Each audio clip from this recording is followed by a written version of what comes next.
vamos lá. Negociação com militares, né? O Vladimir Putin anunciou no dia de hoje, né? De ontem para hoje, na verdade, ele pediu para que os militares, o alto comando militar ucraniano, depusesse ali o governo do Zelensky e assumissem o governo para que ele pudesse negociar. Então já deixou essa porta aberta.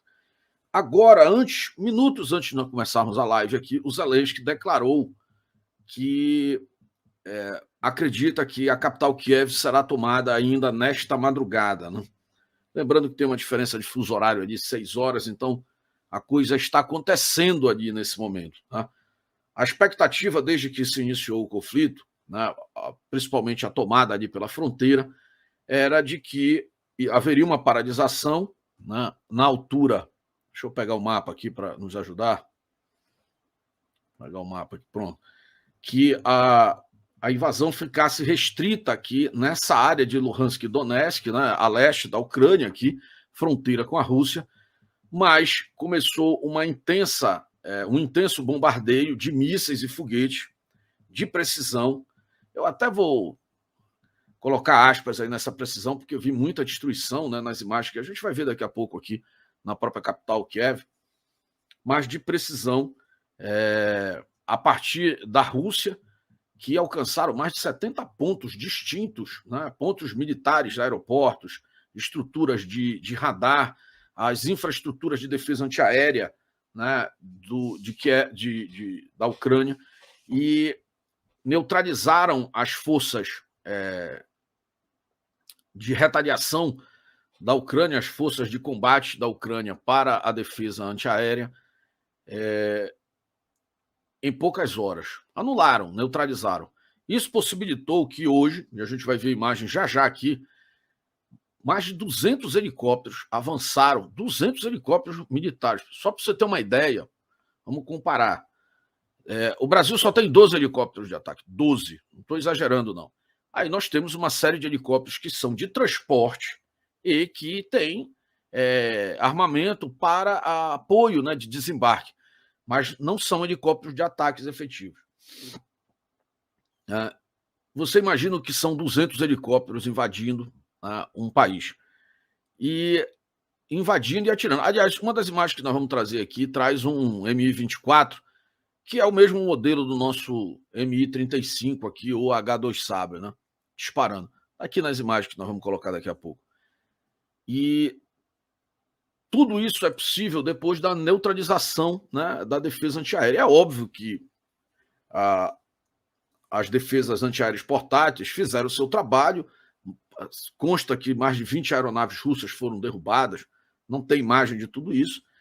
Tem também a própria aviação de caça ucraniana fez o seu papel e consta apenas pelo menos um AS, né, de caça que derrubou aí em torno de 5 aeronaves russas, mas também foi abatido. Mas nessa hora você vê que, apesar da qualidade, se você não tem quantidade suficiente para o combate, o que resta é chamar de herói. Porque você imagina que uma força 10 ou 15 vezes maior do que a sua, de invasão, e o teu melhor piloto consegue sozinho abater 5, significa que todos os militares ucranianos precisariam ser, olha essa comparação, 2 vezes melhor do que a melhor ação defensiva que ocorreu. Portanto, é uma conta que jamais vai fechar. Apesar do ser humano e a sua sensibilidade torcerem, né, por aqueles que estão sendo, vamos dizer assim, atacados, mas tecnicamente não há a menor condição da Rússia, da Ucrânia virar esse jogo. Tá? Isso é só para a gente ter esse aspecto. E não é insensibilidade da nossa parte, não, pessoal. Eu, inclusive, já tive ali, já falei, já tive a oportunidade de estar em frente de batalha, ver como é um conflito real. É muito diferente daquilo que a gente vê na televisão, né? É muito mais sofrido, vamos colocar assim, muito mais impactante do ponto de vista da nossa humanidade, e não é algo bonito de se ver. Né? Mas eu estou aqui como um analista, alguém que, né, conhece, trabalha há 30 anos com isso, eu tenho meio que a obrigação aqui de passar para você a realidade. Tá? Pois bem, Nesse momento aqui, o ponto mais forte aqui do mapa, que é Kiev, está sendo, tem incursões tanto ao norte, com tropas russas que partiram da Belarus, né? Existe não o envolvimento de tropas da Bielorrússia, mas parte daqueles 30 mil militares que estavam fazendo exercícios em conjunto com a Belarus adentraram para o território ucraniano. Isso é uma notícia de hoje, né? Além das incursões que foram feitas pelo sul e pelo leste da Ucrânia. Então, cercaram a Kiev ainda pela manhã, muita resistência, muito combate por parte das tropas ucranianas, mas em algum momento isso vai ceder, né? Eu vou colocar, inclusive, aqui, eu vou só fazer um alerta, porque, inclusive, são imagens, às vezes, podem ser um pouquinho fortes. Não tem nada de sangue e tudo, mas impactante. Tem imagens muito mais fortes, eu não vou colocar aqui, nós vamos colocar lá no Pátria Book, vamos colocar no Telegram, tudo que for muito agressivo, mas uma imagem emblemática eu não podia deixar de trazer, porque circulou, inclusive na imprensa mainstream, o pessoal colocou também, de um tanque, né? Você vê o bloqueio das tropas de um tanque russo passa por cima de um veículo civil ucraniano. Eu vou colocar aqui, eu mesmo fiquei impressionado, porque dá para a gente perceber que muita gente pede, né, determinadas situações que envolvem os militares. Quando começa o conflito, pessoal, na real, só restam as patentes militares. Os civis são reduzidos a nada, né? E, enfim, só se submetem à vontade. Então é bom a gente prestar atenção nisso. Vamos lá.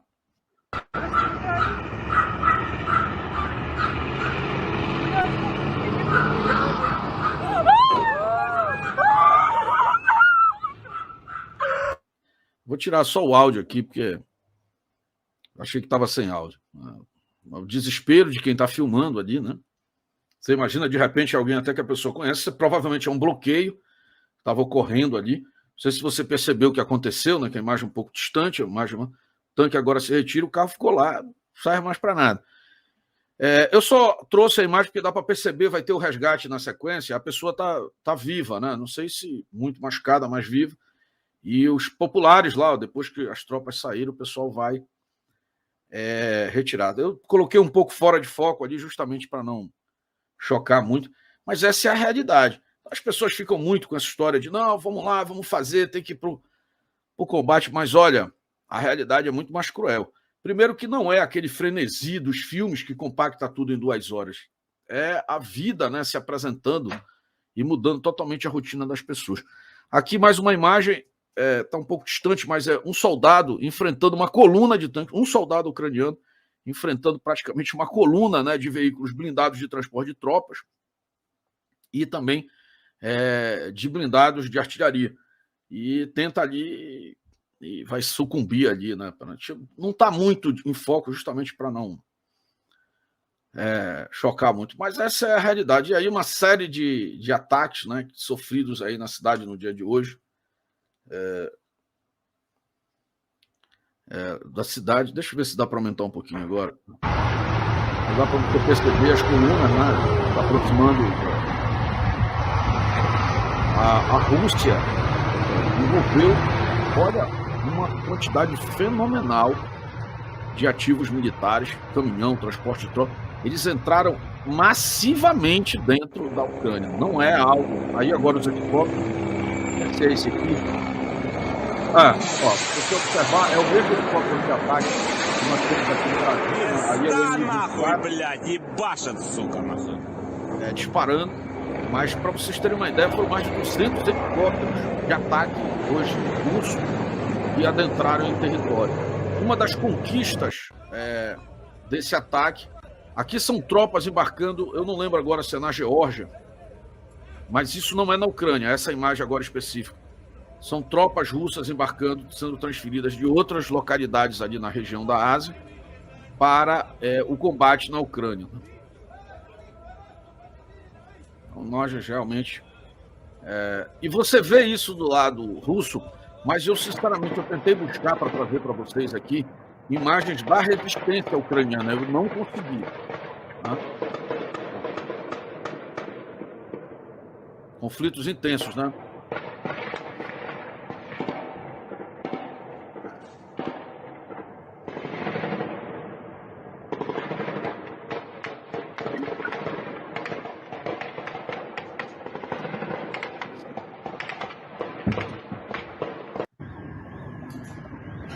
Aqui foi o momento onde um avião de caça ucraniano foi abatido em pleno voo sobre Kiev, né? E algumas outras imagens que a gente já trouxe aqui dentro de alguns convidados.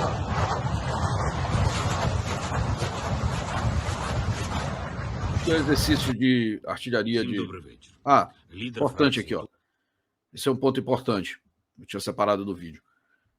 Hoje pela manhã, o destino do Zelensky e dos seus ministros, seus secretários de governo e tudo, era desconhecido. Se achava, inclusive, né, nós chegamos a falar sobre isso durante a manhã, de que eles já estariam ou deslocados de Kiev para uma cidade do interior da Ucrânia, ou mesmo abrigados, né, ou recolhidos em algum país aliado ali na fronteira. Então, o Zelensky, ainda de madrugada, não sei nesse momento, mas esse vídeo é de hoje, apresentou essa imagem, né, dizendo que o governo continua firme em resistência aí à invasão. Então, vai falar aqui, não adianta, não está traduzido. Deixa eu colocar aqui.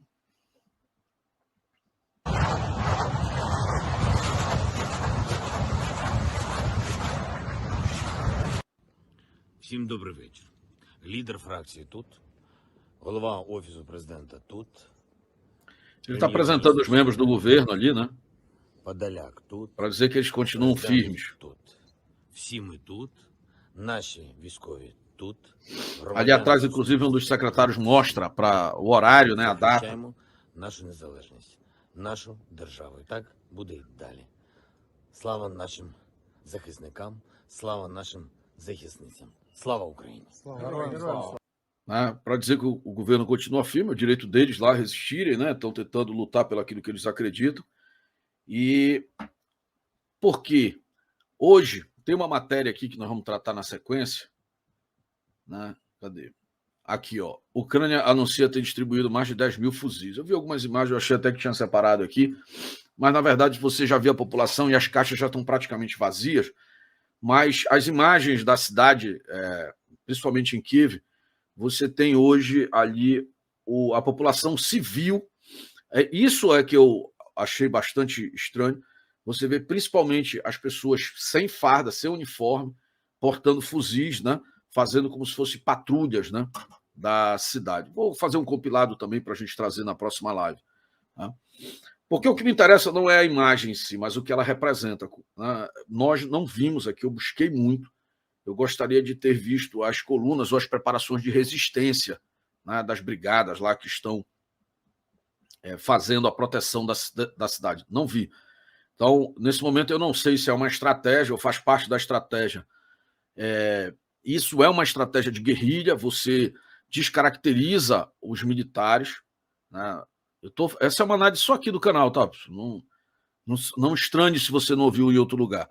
Mas eu acredito que, como uma ferramenta de defesa, a Ucrânia possa ter optado por descaracterizar os seus militares, porque o custo, né, de uma imagem do exército, vamos colocar aqui o exército invasor, por mais que a própria Rússia não goste de admitir isso, mas é uma invasão do território, né?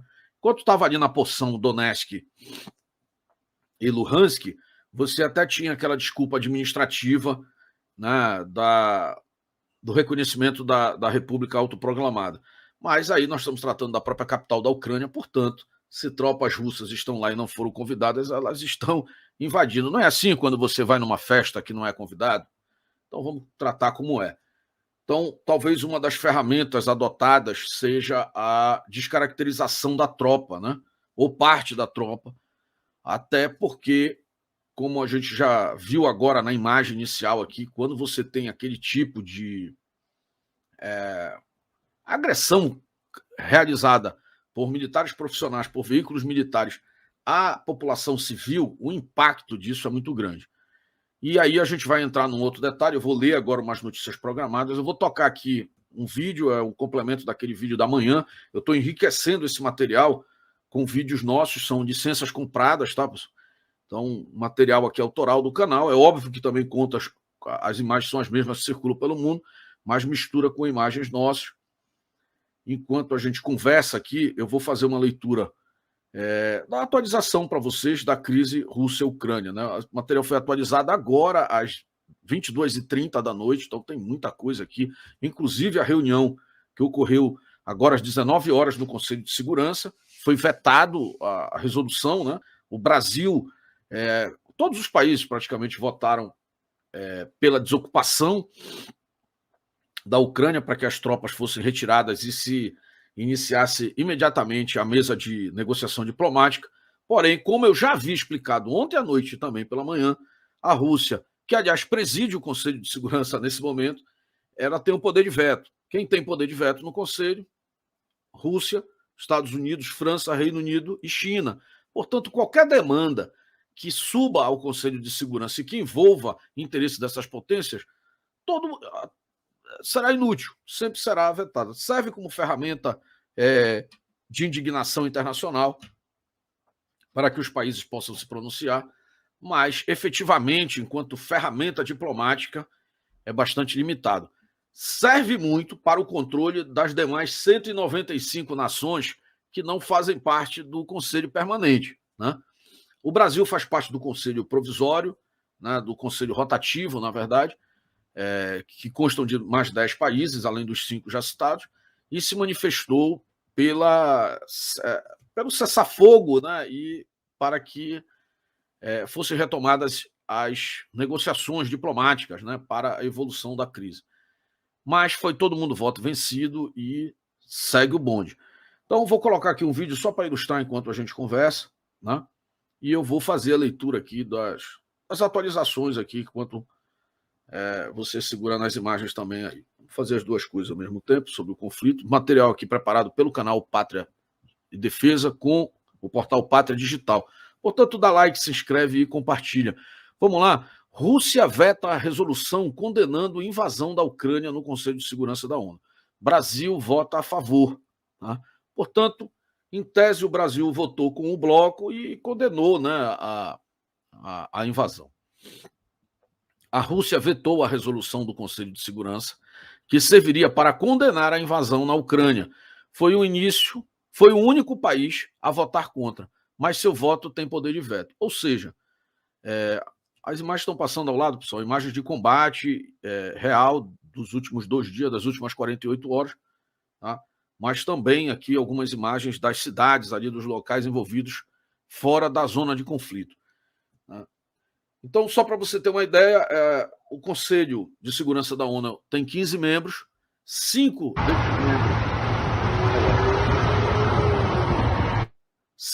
desses membros são permanentes: Rússia, que no momento até preside o Conselho, Rússia, Estados Unidos, Reino Unido, França e China. Os 5 membros permanentes são as 5 potências nucleares, também, vamos dizer assim, plenas. Hoje existem mais 4, né? Mas no momento da formação o quadro é esse. E 10 membros rotativos, que são eleitos para mandatos de 2 anos. O Brasil acabou de assumir, em janeiro de 2022, uma cadeira no Conselho Rotativo, né? Portanto, tem direito a falar e a votar.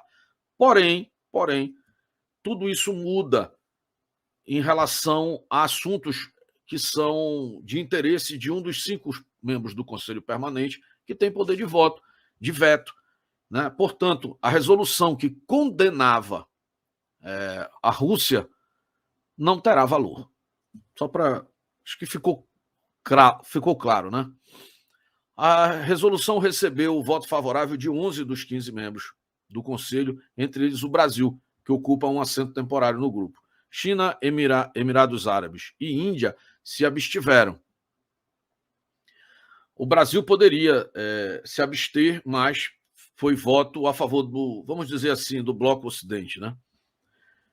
O embaixador do Brasil na ONU, Ronaldo Costa Filho, disse que o Conselho de Segurança deve agir urgentemente diante da agressão russa.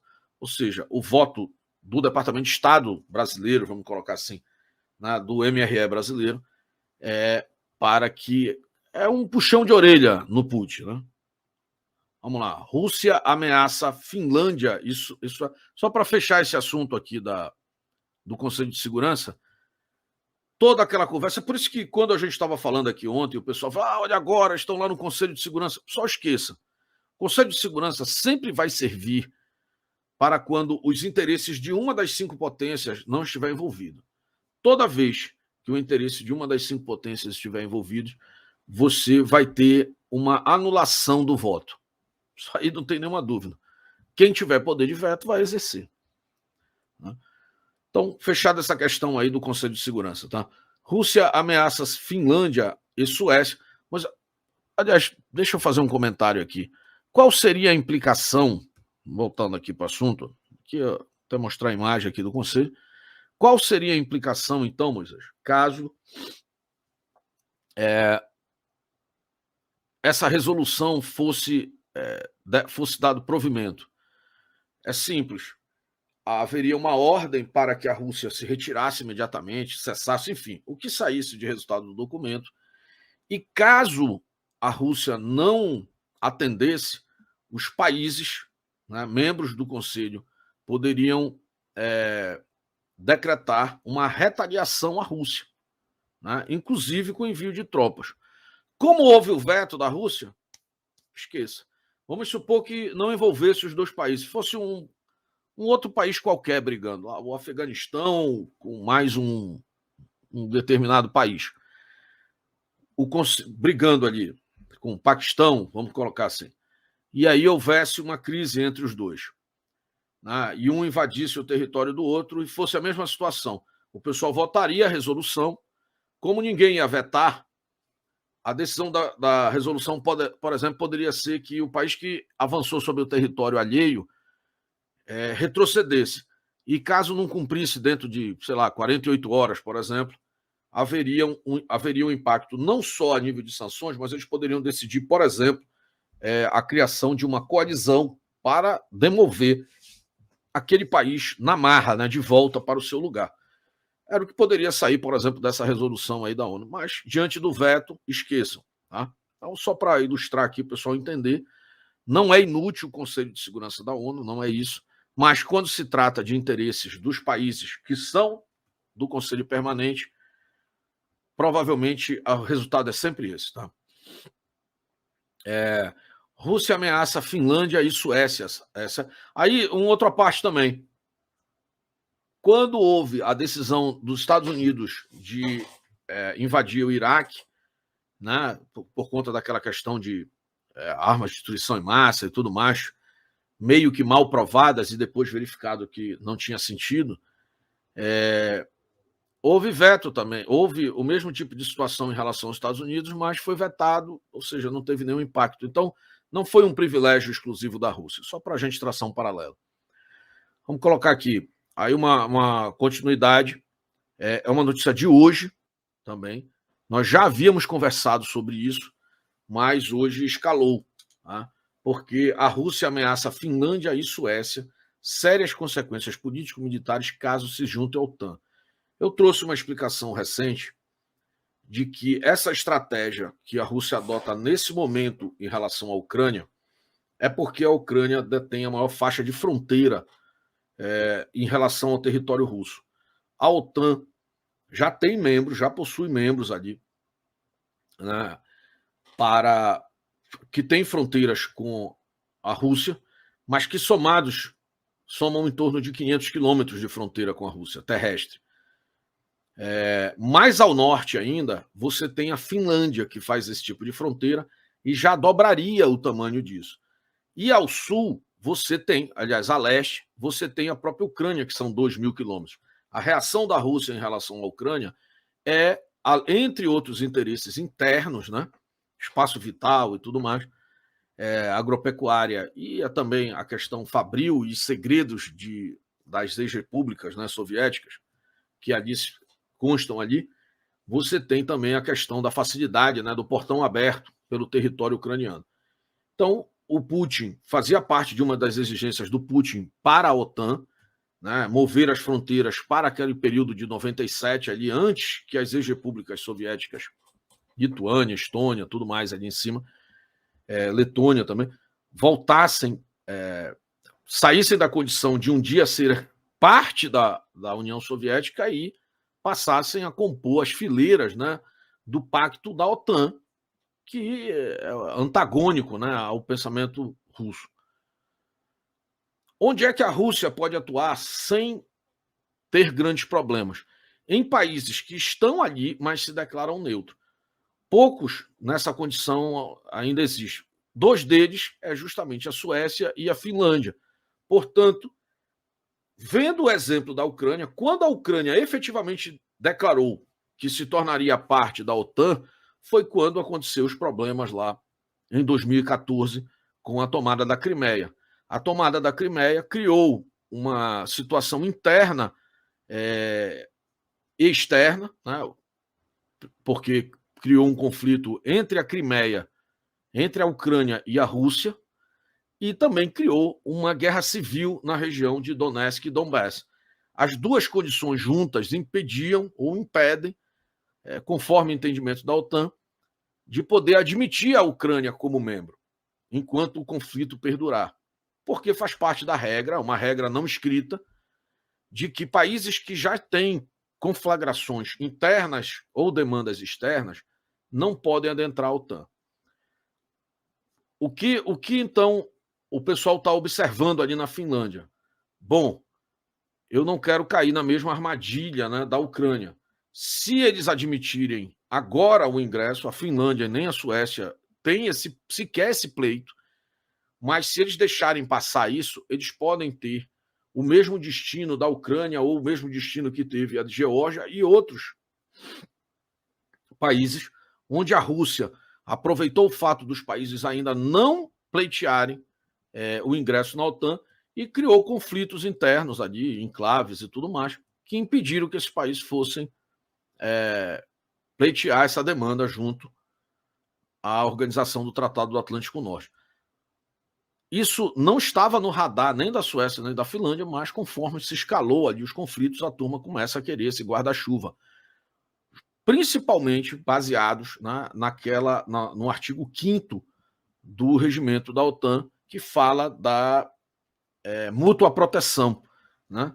Ou seja, um país membro atacado é um ataque a todos os demais membros. Então isso dá um guarda-chuva, principalmente para quem não tem forças armadas pujantes, né, para enfrentar uma potência militar, por exemplo, como a Rússia. Ali, na verdade, na região ninguém tem. Tá? Vamos só fazendo aqui uma explicação. Então, isso pode sim escalar. Por exemplo, Moisés, a Rússia, por exemplo, poderia dar como... Deixa eu pegar o mapa novamente aqui para nos ajudar. Cadê? Vou até colocar aqui para o lado de fora, esse mapa foi mais fácil. Nessa região aqui acima, olha, acima da Belarus. Né? Por exemplo, Moisés, a Rússia vai partir para cima, por exemplo, da Polônia, ou da Hungria, ou da Romênia? Não, porque são países já membros da OTAN, o que significa que, diferente do que acontece hoje na Ucrânia, onde a OTAN lavou as mãos, o Ocidente lavou as mãos, caso a Rússia parta para Lituânia, Letônia, enfim, teria sérios problemas, que envolveria aí não mais a boa vontade, mas sim uma obrigação dos países membros, são 33 membros, né? 33, 34 membros, para a retaliação. Aí nós estamos falando em tropas acima de 250 a 1.000 homens já à disposição nesse momento, ou seja, situado em várias bases ali pela Europa, que seriam deslocados para o conflito, bem como, isso imediato, bem como a ampliação, né? Não só os homens, mas os equipamentos, enfim, mas bem como isso e correria, né, de um aumento significativo. Isso poderia escalar para 1 milhão de homens ali na região muito rapidamente. Tá? Importante aí a gente entender isso. Vamos lá, mais um tema aqui. E aí houve, né, essa fala, né, do Putin hoje. Né? Declarações ocorrem após o presidente da Ucrânia, Zelensky, afirmar que seu país estava recebendo apoio dos governos de Helsinki e Estocolmo. Né? Helsinki, capital da Finlândia, Estocolmo, da Suécia. Biden diz que a aliança está de portas abertas. Olha só. Rússia bombardeia navios atracados no Mar Negro, na Ucrânia. Embarcações atingidas têm bandeiras da Moldávia e do Panamá. Na quinta-feira, um cargueiro turco também foi alvo de ataque. Pessoal, quando há uma conflagração de conflito como esse, o melhor é estar distante, né, desse ponto.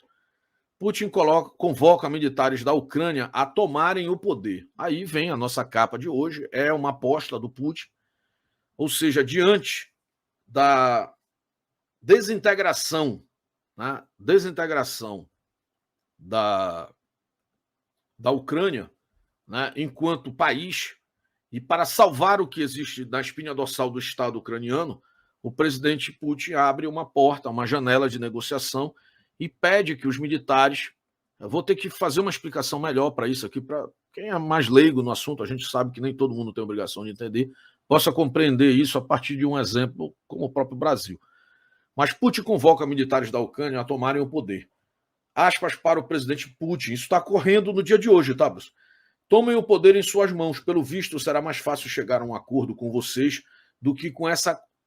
Aspas do Putin, tá, Bruce? Do que com essa quadrilha de viciados em drogas e neonazis, blá, blá, né? Vocês já sabem, que se estabeleceu em Kiev e está mantendo todo o povo ucraniano como refém, disse Putin. É óbvio que isso é narrativa entre inimigos, né? Então cabe tudo aí dentro. Né? E o Putin, na sequência, isso é quente, é de agora, de uma ou 2 horas atrás, Rússia apresenta condições para negociar rendição da Ucrânia. O porta-voz do Kremlin, Dmitry Peskov, afirmou que a Rússia pode enviar negociadores a Belarus para discutir uma rendição da Ucrânia. Peskov, né? Afirmou que o governo de Vladimir Putin exige neutralidade do país vizinho e que ele permaneça fora da OTAN. Isso é de agora. Lembrando que agora há pouco também o Zelensky grava vídeo, né? Grava vídeo e diz que segue na Ucrânia, mas agora, finalzinho aqui do dia, 1 hora antes da gente entrar aqui, o Zelensky afirma que a capital Kiev deve cair ainda nessa madrugada. Zelensky agradece aos membros do Conselho de Segurança da ONU que votaram a favor da resolução contra a Rússia, inclusive o Brasil. Na verdade, esse é o tipo de agradecimento que mais atrapalha do que ajuda, né? Sou grato a todos os membros do Conselho de Segurança da ONU, cita todos, inclusive o Brasil, que votaram para parar o ataque traiçoeiro. O veto da Federação Russa é uma mancha de sangue em sua placa no Conselho de Segurança, no mapa da Europa e no mundo. A coalizão anti-guerra deve agir imediatamente, escreveu Zelensky. O problema é que não existe a coalizão anti-guerra, né? Só no campo diplomático. Do ponto de vista de frear efetivamente as tropas, esqueça. Bom, Itamaraty diz que iniciou retirada de brasileiros da Ucrânia, né?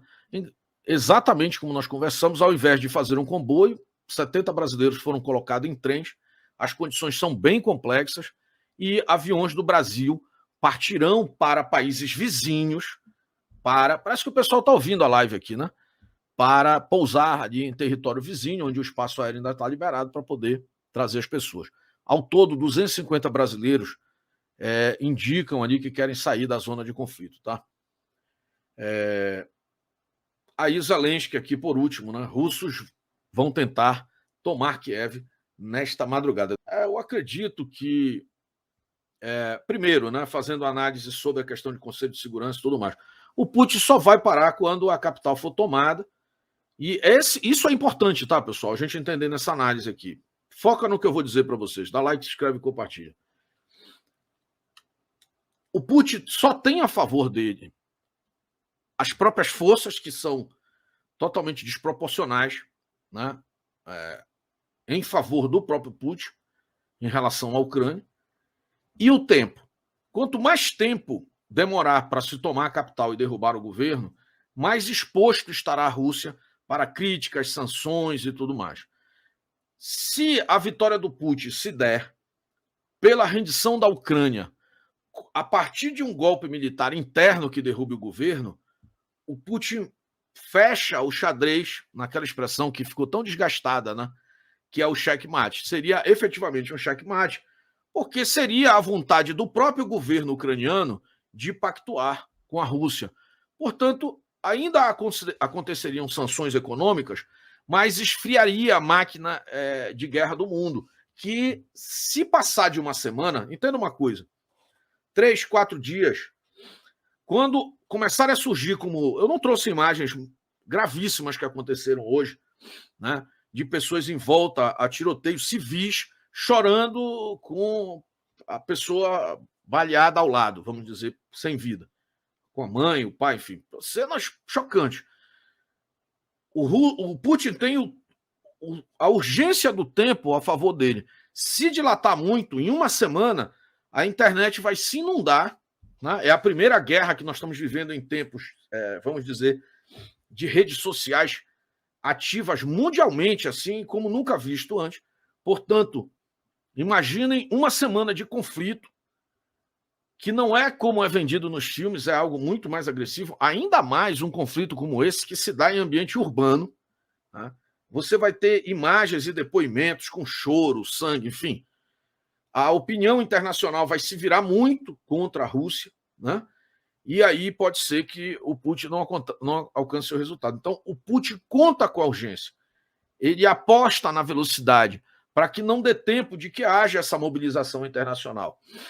Se ainda tem alguém apoiando, no momento que você começa a ver sucessivas imagens de civis, né,